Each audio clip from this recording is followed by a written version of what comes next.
You're listening to Sox in the Basement, a production of the Broadcast Basement Limited, where every show is 30 minutes of good and comes from a basement bar on the south side of Chicago. Pull up a stool, pour a cold one, and join us right now for Sox in the Basement. Heard everywhere podcasts can be found, and always at soxinthebasement.com. I love how we put together the last show, and then we talked about Nicky Lopez for like 5-6 minutes, and how they had to get rid of him, and all the reasons why they had to move on from him in arbitration, and then it turns out they already had. They'd already designated him, but you don't find that stuff out because it takes a few days, and then he decided he didn't want to take an assignment, so he elected free agency, and he's gone, and that is the third guy on their arbitration list going into the offseason that we got the answer really early because they decided to let that player go. And right now, as we speak, somebody like Gavin Sheets could be going through the same process. And we're not going to know for a couple of days that he elected free agency and left. And I don't know if it necessarily means that the people that are left, the players that are left, are getting arbitration offered to them by the 22nd of November. I think that there's a good chance you're going to see another name or two slide off. They're doing a very deliberate job of moving through the roster and making decisions on these players. You can tell by the way that it's happening in these little drips and drizzles that they're sitting down, they're evaluating, and they're making decisions, and they're probably bringing in their new manager and talking to him about what he wants to do, and they're probably letting him evaluate. And so I think there's a lot more that's going to happen there. But Nicky Lopez goes, and it was a smart money move for the same reason that Vaughn and Sheets leaving would be smart money moves.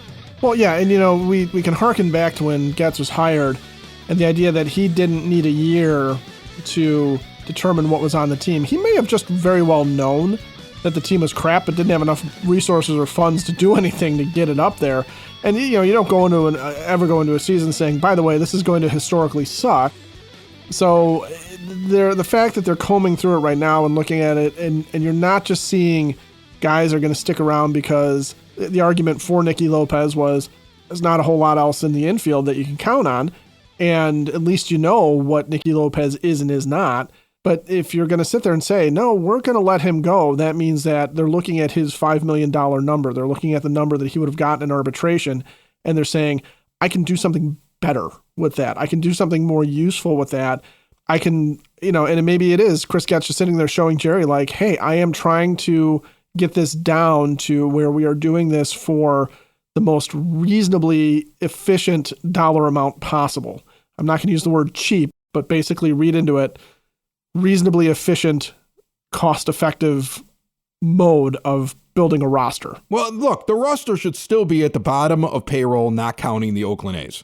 I think White Sox fans should be furious and angry and pitchforks and torches already, but they should add more torches and a couple of new pitchforks if you go to Sox Fest, if they actually really do it this year, because I still haven't seen a lot about it, but they did talk about it. They talked about bringing it back, but I don't think they're going to do it. But if they get the opportunity to interact with this team in any way, your ticket agent calls, whatever, you should be really angry if you're not at least in the $90 million payroll range. And again, if you let these guys go, you've got $40 to $50 million to spend, and you can use that to go out and get a $10 million relief pitcher that you can later move at the deadline to pick up another prospect. You can go pick up a couple professional bats. You can fill some things in. You can make it easier on the players that are trying to develop. That's something we're going to get into today, and you're probably going to have to replace Garrett Crochet if you move him. And all that stuff you almost have to wait for because you're waiting to see what happens to Crochet, and the tea leaves on Crochet are really interesting. Getz said, I want to move him by the winter meetings, or at least that's the report. And he's been very forward about the fact that they're shopping him. And I think it's very obvious that they're not really shopping Luis Robert Jr. because everybody wants to pay for last year's stats, and they're like, no, you have to pay for the year before's, and they're laughing at the White Sox. So he's gonna remain on this team. And the biggest fear I have is that he has a good first half, and then Getz tries to move him before the deadline when less teams are interested in him, because it'll be a finite amount of teams that can fit him in there, and he's trying to do it against the deadline. His trading seems to be better in the off seasons than in season, at least through the first year of his tenure as GM. But the Crochet thing, I think, is going to take a lot longer, because you got teams like the Red Sox. We talked about them. The Red Sox seem to be very interested, and they may have the right pieces for the White Sox. But the problem is they're also interested in Juan Soto. Reports are they're making a major play on him. And it may shake something loose that Getz wants, or they may find it easier to move on from a prospect that the White Sox covet that's close to getting to the major leagues if they're able to say, well, we do now have Juan Soto in the middle of our order, and he is taking up a place in the outfield, so that prospect isn't as important to us. So I think that he's going to have to hold his cards close to his vest, and I think he's going to have to wait because some of these teams have plan A, plan B, plan C. Crochet may be part of their A and their B, but they got to get to the point where they're like, okay, we were able to complete the first step of that plan. Now we're going to go make the move for Garrett Crochet. So the timing has to line up. Well, and we kind of alluded to that when the news first came out about doing the winter meetings. These teams have got to be ready to make the move, right? And Juan Soto might be the first domino that falls. He might be a completely separate domino because that's the beauty of Garrett Crochet's situation. Some team that is looking at Crochet right now that you and I may not even be talking about, or maybe not out there in the rumor mill, because you see the Mets, the Red Sox, the Phillies. You're seeing certain teams that are just quote unquote emerging as far as people are reporting. But the idea that Juan Soto, for example, to the Red Sox upends their desire to have Garrett Crochet, that's not what we're talking about. But Juan Soto going to the Red Sox becomes an interesting thing because they have outfielders then to spare. And they have guys that they're looking at that they use that they're not necessarily going to want to bring back. Or it may change what they want to do in terms of how much salary they want to retain or where they want to try and cheap out on things. So it becomes just this sort of shuffleboard game because if there's a prospect that Chris Getz is interested in, but in order for the Red Sox to clear their payroll space to accommodate Juan Soto's what's going to be an enormous salary, sometimes those prospects get packaged off with higher priced guys that don't have as much value so that you get something of value back. So there's a lot of different ways you can sit there and say, okay, a GM can play this. I think what ends up happening is Chris Getz holds it primarily because, like you said with Luis Robert Jr., Chris Getz has all the teams right now. There isn't a team in Major League Baseball that wouldn't, maybe the A's, that wouldn't sit there and say, we'll trade something for Garrett Crochet. Because if they're a team that thinks that they're on the rise very, very soon, Garrett Crochet is a guy you build around. If they're a team that's already towards the top and are trying to maintain their spot, Garrett Crochet is a guy that fits right on in. It's really, maybe you can eliminate some of the teams that are completely rebuilding, but there might be a team out there that's completely rebuilding that's sitting there going, okay, you know what? If the White Sox don't want to build around this guy, we will. And so he's got a lot more options and a lot more that he can weigh against each other.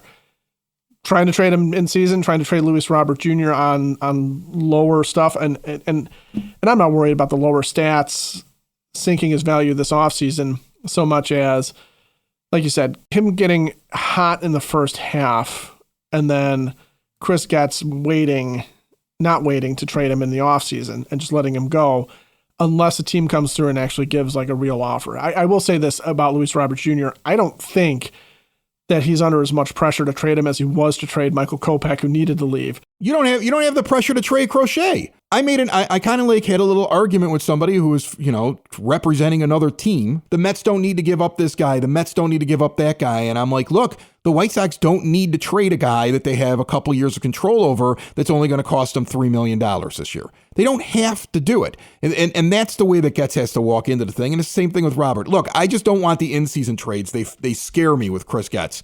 I want them done in the offseason. Even if you're going to move on from Robert, do it in the offseason next year. You don't need to rush that kind of thing if you decide that that's what your plan is. I would hope that you're going to start getting better and he's going to be something you'd want to keep around because, again, you've got 3 more years of him. That's what I would hope. And by the way, congratulations to Garrett Crochet on being comeback player of the year. Of course, our guys win awards. Yeah, that's excellent. And we move on from them after they win awards. That's what we do. We're the White Sox.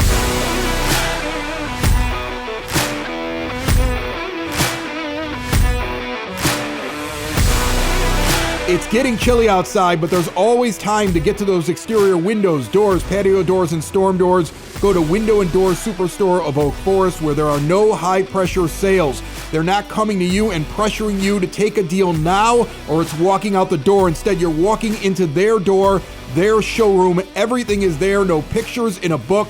It's all on display, owner in showroom and on site. All of their own installers. They don't farm out the work. They've been doing it that way for over 40 years in Oak Forest since 1985.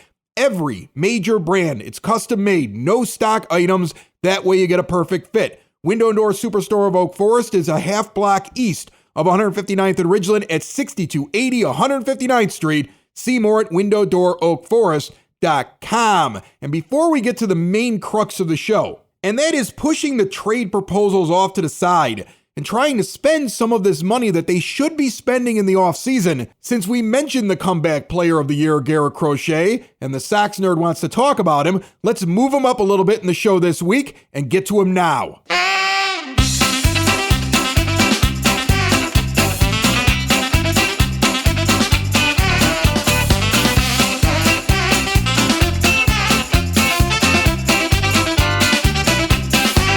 Joining me on the phone line right now, the SoxNerd. Dave Marin puts all of those tidbits and trivia nuggets up on the scoreboard all season long at the rate, and then he comes here every single week, whether it's the season or not the season, whether it's trading season or arbitration season or season, and he's brought to you by the Village of Lamont. Want to experience a downtown with real history, great eats and drinks, and green spaces filled with adventure? Visit the Village of Lamont. Shop, dine, drink, explore, and definitely visit during the holidays. It's one of the best day trips in the land. See more at lamontdowntown.com. Nerd, what do you have for me? Chris, with all the Garrett Crochet trade talk swirling, I thought I'd throw out a few gems on good old number 45 before it's too late. From a selfish standpoint, I hope Crochet isn't traded because his starts are definitely different. Going to the park on Crochet Day was unique because you were virtually guaranteed to see something special. The park just felt different on those days. In my era, which goes back to 1984, starts by Seaver, McDowell, Burley, Sale, and Cease also fell into this category. And if I may, Crochet's 2024 was incredible when you consider that was his first full season after Tommy John surgery, and it was his first full season as a starting pitcher since his senior year at Ocean Springs High School in Mississippi in 2017. Now, on to the Nuggets. Crochet's 6 wins in 2024 are tied for the lowest for a pitcher with a 200 strikeout season. Others with 6 wins in a 200K campaign are the Cubs' Yu Darvish in 2019, the Phillies' Cliff Lee in 2012, the Yankees' Michael Pineda in 2016, and the Red Sox' Chris Sale in 2019. Crochet is just one of 4 Sox southpaws with a 200 strikeout season. The others are Sale, Gary Peters, and Wilbur Wood. Crochet limited the first batter he faced in a game to a .065 average. That's 2 for 31, which is the lowest in Sox history by a lefty with a minimum of 31 at-bats, and the second best in Sox history behind John Garland's .065 in 2005. By the way, Crochet retired the first batter he faced in each of his first 23 starts before he gave up a game-starting homer to the Cubs' Ian Happ on August 9th at Guaranteed Rate Field. The only other players to reach off Crochet starting a game were the Giants' Tyler Fitzgerald with a walk and Boston's Jarren Duran with a single. Among his game-starting strikeout victims were Ronald Acuna Jr., Kyle Schwarber, Jose Altuve, Shohei Ohtani, Charlie Blackmon, Jazz Chisholm Jr., and Francisco Lindor. One more. Crochet's strikeout percentage was off the charts. He whiffed 35% of the batters he faced in 2024, which led the majors, was a Sox record, and ranks 10th all-time. That's for pitchers with at least 146 innings in a season.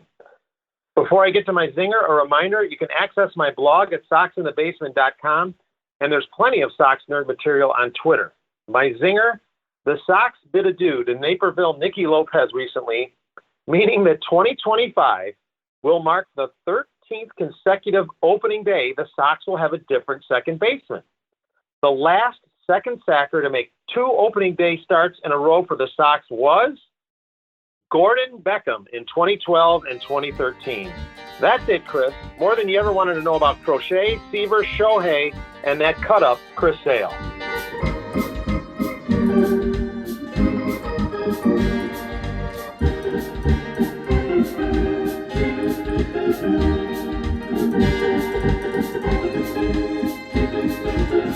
So let's talk about what Chris Getz can actually do without having to get a partner to dance with him on the dance floor.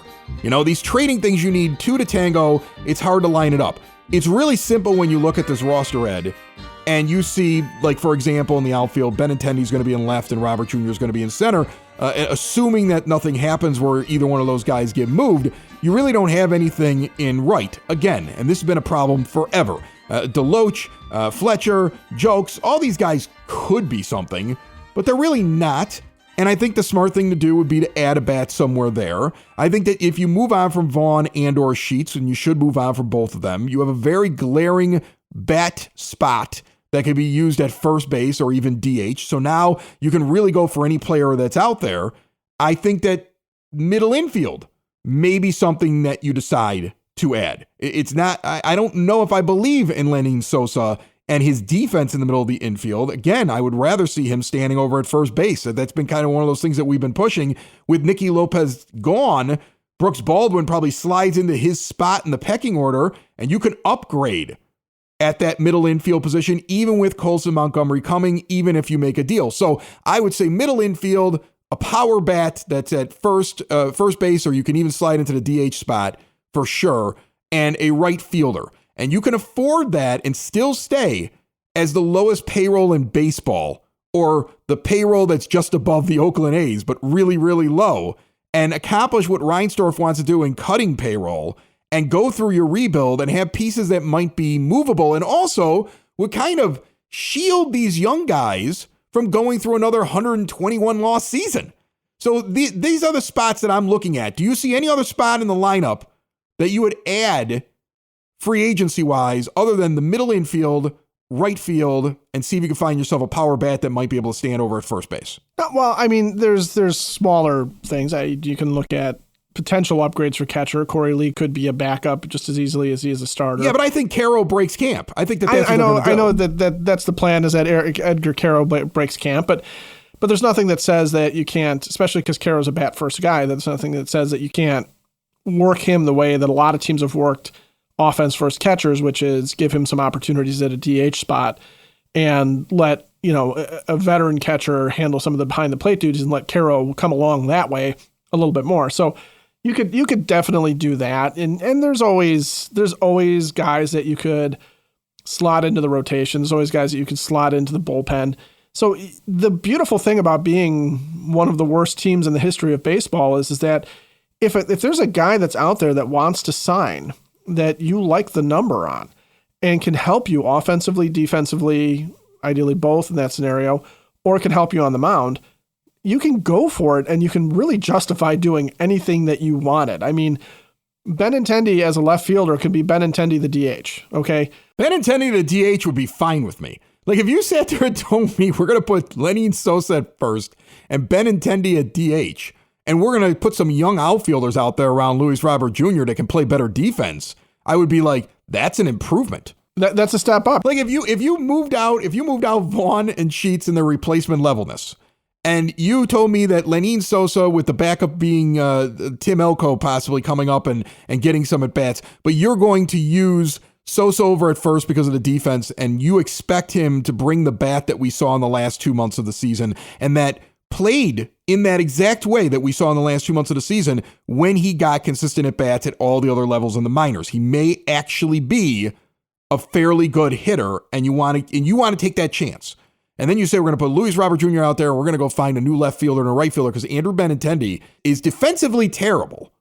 And we're going to go out there and improve that in the outfield and let him go sit at DH most of the time. I'd be like, that's a brilliant idea. That's something that could have been done. That's something that should have been done halfway through the year last year. Well, exactly. Once the other defensively challenged outfielder was jettisoned to the Orioles, and you lost Eloy Jimenez there, Andrew Benintendi spending more time as DH might have made sense, especially because you could have seen a little bit more of what you have in Deloach and Fletcher and Julks and anybody else that you wanted to bring up, even if you wanted to convert one of the infielders to go and do that. If you're going to go and improve at outfield, you're going to have to spend money. You're going to probably have to spend $15 million. You're going to have to spend about $15 million a year on the outfielder. And that's going to be hard for White Sox fans and Jerry Reinsdorf to swallow because you gave that to Andrew Benintendi and we didn't like that. But that's the norm. Like, Benintendi's contract is the normal amount of money you give. It's such a market value contract to a professional outfielder.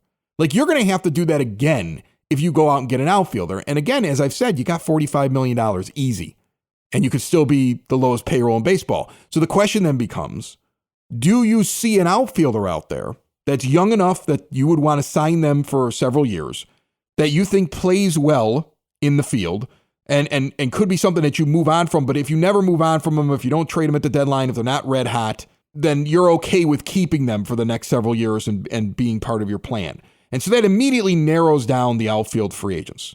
Like, the only name that really sticks out to me that feels attainable is Alex Verdugo, because Santander did so well.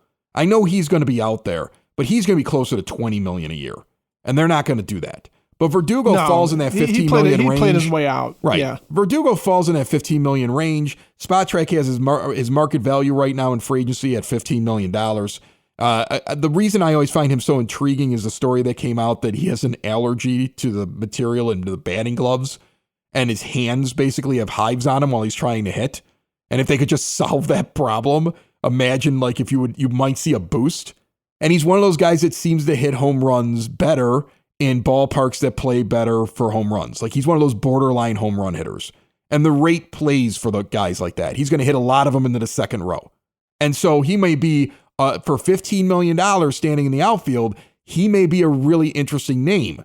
It does take a third of your budget.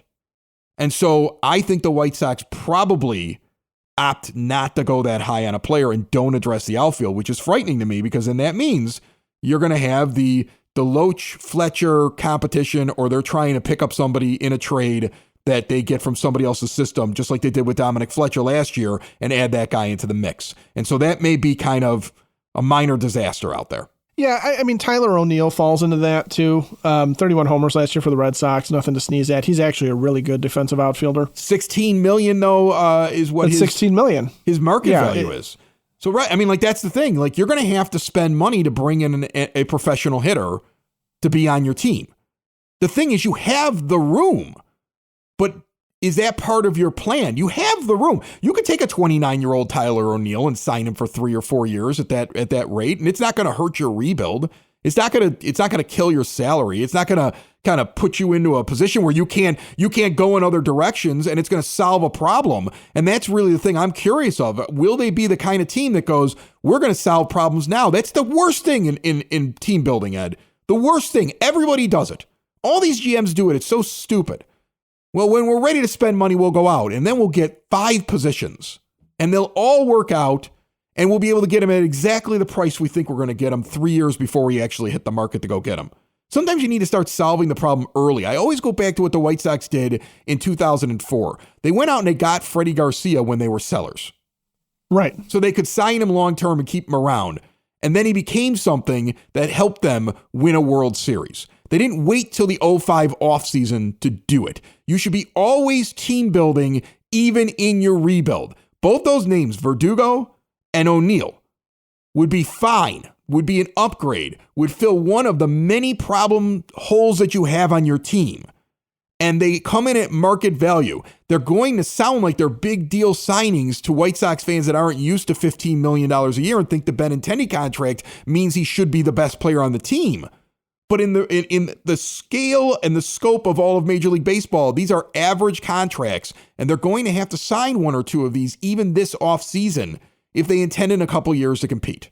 Well, and think back to the last rebuild too. Okay, the money will be spent, Rick Hahn said, and so when they thought they were ready to turn that corner, what did we end up with? We ended up with Yasmani Grandal, a guy that was coming off of a ridiculous season that was not supported by anything that had happened prior to that with the Brewers, before he was with the Brewers, and certainly he didn't live up to any of that afterwards. Still not a bad player, probably paid what they should have for him, but then you had Dallas Keuchel, who was an expensive consolation prize to losing out on Zach Wheeler. And the fact is that just that offseason, there wasn't enough out there for Rick Hahn to really choose from realistically to put the pieces together. So what he ended up doing was making compromises. And when you compromise, when you don't get the player you want and you still spend the money on the player you can get, a lot of times, most of the time, that just doesn't work out. So if you are looking at Alex Verdugo and going, Alex Verdugo's bat, like you said, plays well at guaranteed rate field. He does okay on the road. He's going to be a guy that you can pencil in to be out there. And he's not on the back end of his prime. He's in it. And he's right not now on the back end of his career. O'Neill's had some injury issues, but if you feel like, that's a guy you can build around, the 31 homers. I mean, that is a legitimate power guy right there. He's a legitimate power bat. He's a very good fielder. If that's a guy you sit there and go, that is the guy we want as Luis Robert Jr.'s running buddy, because we're going to hold on to Robert, and that's what we want to do. If that's the guy you want, then you go and you get him right now, and you don't worry about the rebuild. Benintendi, again, felt like, at $15 million a year, feels like, oh God, that's such a high contract for us. It's just because Jerry Reinsdorf is laughably cheap when it comes to free agents. It's a standard contract. It's just a standard contract for a standard guy. That's all that ever was. Jurickson Profar is interesting. They're showing his market value is in about the $12 million range. He is 31 years old. He played his way back into to being a guy that you do give guaranteed money to after being a guy that nobody wanted for a little bit there. Right, but here's the thing. Was that a one-year anomaly, or did he figure it out? Is he Adolis Garcia, who became like a star and then all of a sudden went back to being Adolis Garcia, and he just kind of found something in his 31-year-old year, and that was his peak? Does he need to be in the system and the lineup that the Padres provide to be able to get those numbers? So, again, you want to find guys that you feel confident when they get here are going to be good. Unfortunately, if you're going to bring in anything, it's going to be in the $15 million range. It's going to be in that range if you go out and you get yourself a hitter to go stand at first base. It's going to be in that range. I don't know if it's going to be in that range in the middle infield, but there's not very much talent in the middle infield. The signing that I think will come, because they're definitely going to sign somebody to stand in the infield. The signing that's going to come is not going to be somebody who's difference making. It's going to be somebody to add some depth. And what they probably go for is they probably look for somebody, again, that can play some defense and that they don't have to worry about hurting their young pitchers, right? I would think that you want to lean towards up the middle defensive players with a young pitching staff rather than try to find an infielder that's going to hit 25 home runs. Yeah, and when you look at what's out there, again, the infield is really thin. Alex Bregman's a third baseman. That's a guy he's going to garner a lot of money. And I'm looking at this by, WAR, and I don't know, I'm on Spot Track, so I don't know if it's F WAR or B WAR, but you're not going to necessarily pay a premium for Willy Adames. You're not going to build and do anything really around a guy like Jose Iglesias, who is he's 35 years old. He's on the back end of his career. He's a depth piece. But more to the point, Gleyber Torres, for example, 28 years old, had some, wicked good offensive seasons, fell way off, is definitely not going back to the Yankees. They got tired of his act. And there's a guy that they have his annual market value at $7 million, but he's not going to do that. He's not going to do that over multiple years. He's going to sign that. He'll sign that for this year and try and go back out to hitting 30 to 40 home runs. And he's going to be in the business of being Gleyber Torres again.